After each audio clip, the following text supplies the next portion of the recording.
Hey folks, how's it going?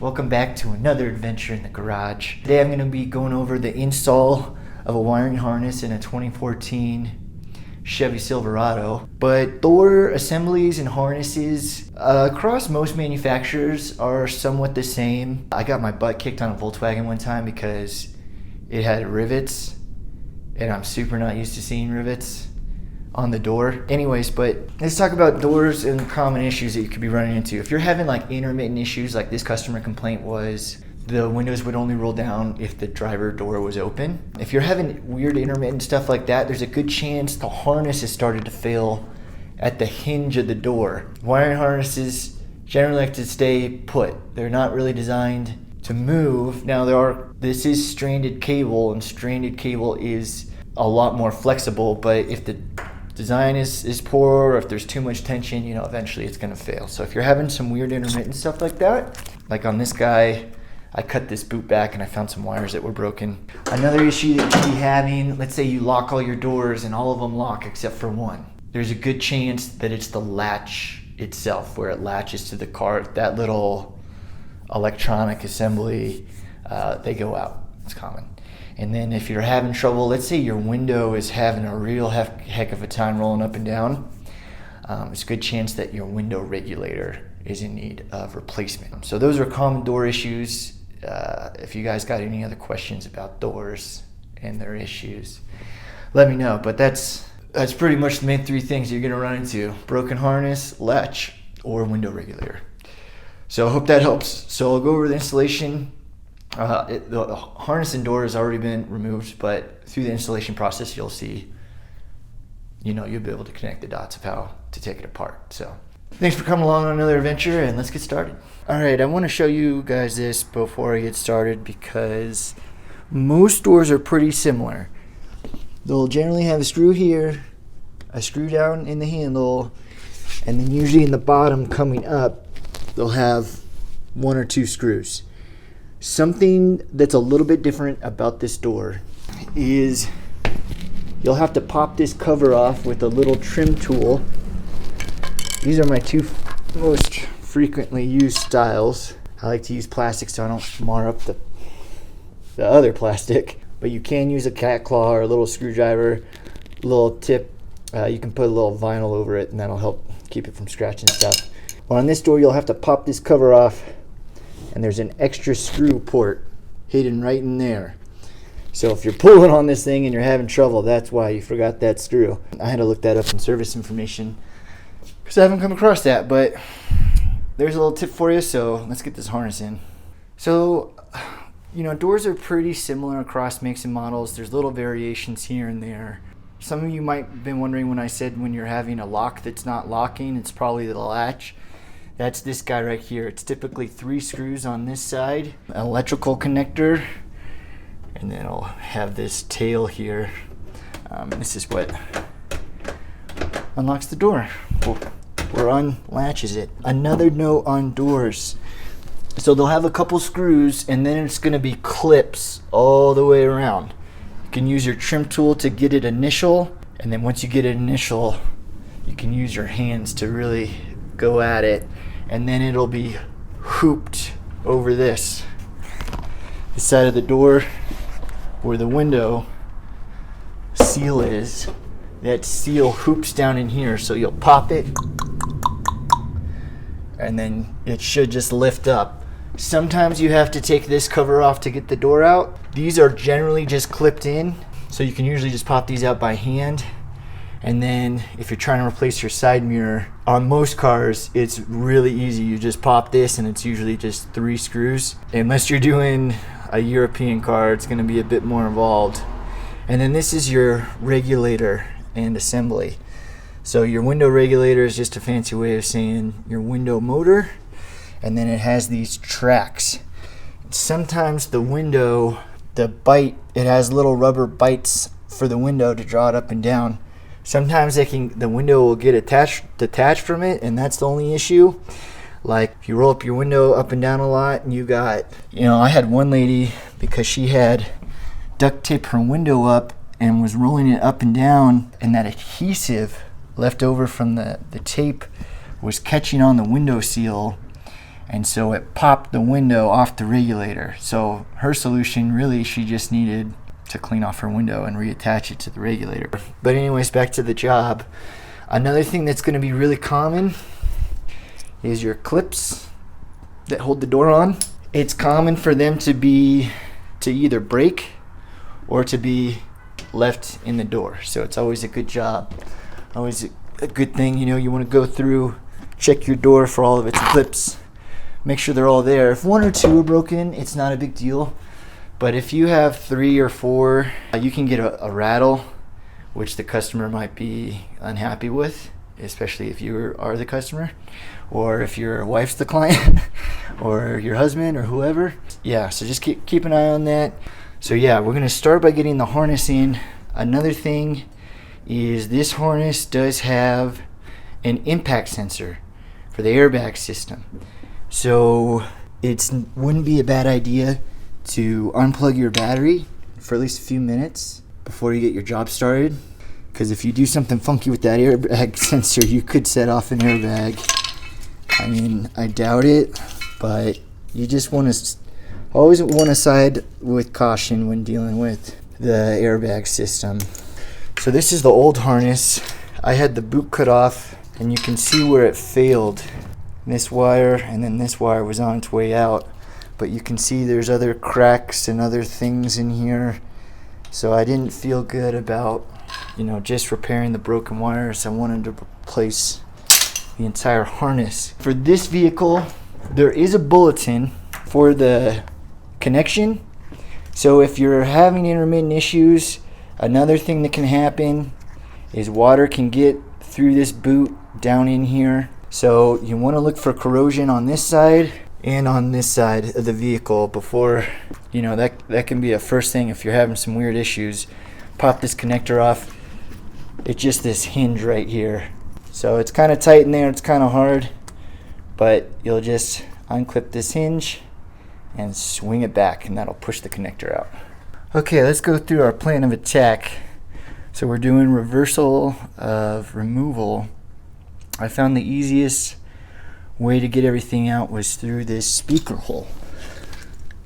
So that's the way I'm gonna go in. If you're doing interior work like this, or doors and stuff, and you're trying to figure out the best place to put your panels, anything that comes from the interior of the car, I put back in the interior of the car. So it took me about 2 weeks or so to source this harness. It's 2022 and we're in the middle of a huge part shortage. I could not get this harness from a dealer anywhere, so I ended up getting it from my local junkyard. But not even like my local one. I had to go through like our city one, because this is a 2014. There's nothing that new at my local junkyard. Everything is like 05, 04. I was able to get a harness. Hopefully it's the right one and it works. You just never know when you're going through a junkyard. So I'm gonna pull this part through first. And we want to get our boots all the way in, because we want to be paranoid about water intrusion. We want to make sure this job lasts this guy a long time. Also, another thing you guys want to be careful of is this sheet metal can be sharp in places. So be careful with your hands. And then we want to be careful of our routing. We want to make sure to maintain the same routing of our wires, because we don't want anything getting hung up on our window. From what I remember, everything sat in front of the regulator. So when you're getting it out, this little nook right here, if you got your window all the way up, using this nook to get the bigger pieces through. See that, how I'm in front? It's always hard, like when you took something apart a few weeks ago and now you got to try to get it back together. So tip for you, source, if it is a harness, source a harness first and then take it apart. I'm sure some of you are thinking, well, duh, but it doesn't always work that way. Because I thought, oh yeah, I should be able to get a harness, no problem. Okay, you see that, how a little broken piece fell down there of plastic? You want to check down here, because when they're tooting down the road or they close their door, they're going to hear a rattle. And every time they hear that rattle, they're going to think, why did I hire that guy to fix my car? So always double check down here in these crevices. I know it's hard because sometimes there's not a lot of room to see. Sometimes if you're having trouble remembering how things came apart, you want to look for like witness marks, they're called. So I have this airbag sensor I need to put in, and I can't remember exactly how it goes, but there's an imprint in the paint right here telling me that my nut goes there. So now I know, okay, this goes on here like this. But what I'm going to do first is plug it in and make sure to lock that tab. Don't want to screw around with anything safety related. Always want to make sure that tab's locked in. Okay. Okay, that's plugged in. It's plugged in. This is not plugged in. It goes like this. Don't forget your speaker. If you're gonna forget one, it's probably gonna be that one. I can't remember what sizes they are. You guys tell me. Are they 7s? What a weird size. I wonder how much money they save the manufacturer by using 7s instead of 8s in this door. Okay, so before you start putting everything back together, make sure everything's connected, hooked up. One thing about my harness is it has an extra attachment for what I believe would be powered side mirrors. So this harness is slightly different. Next, put our sheet back on. Fish this through. Now these sheets, you generally don't have to reapply any adhesive. If it's not perfect, I haven't come across any issues with it so far because the panel will hug up against it.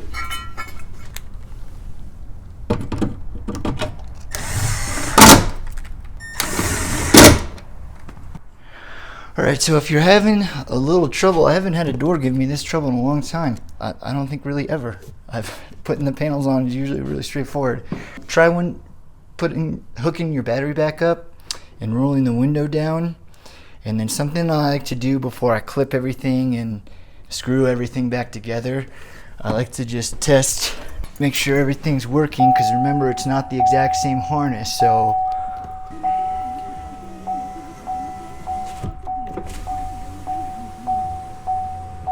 window rolls up and down.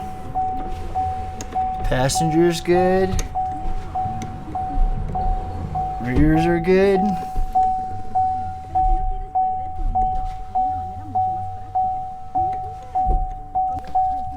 Okay, it wants us to do a calibration first. So let's open, close. Okay, really the only thing that seems to not be working is the button to prevent the windows from rolling around. But I don't think he'll really care about that. So let's button this all back up. And then I don't really know anything about detailing, to be completely honest, but I use this sprayable leather cleaner. Even though it's a work truck and the door came to me dirty like this, anytime you do interior work, always wipe everything down. You want it to look nice, like you care. A little bit of a wipe down can go a long way. So let's button this all back up. We'll clip in all these clips.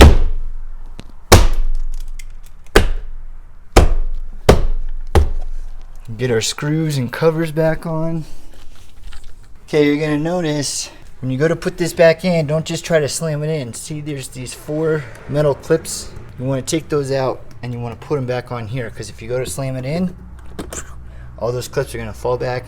Then you're gonna have to unclip your door, and life will suck. Okay, so it should look something like that. When you're all done, double check, make sure you got that screw back in there.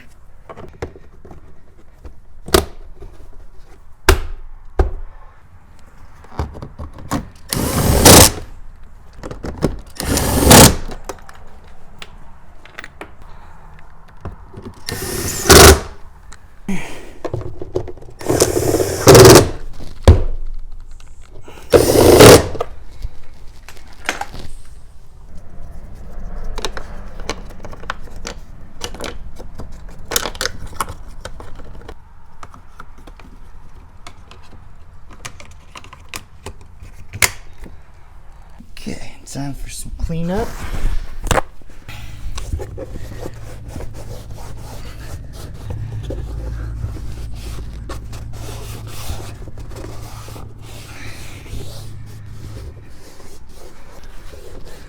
Okay, not perfect, but I think it looks a lot better than it did.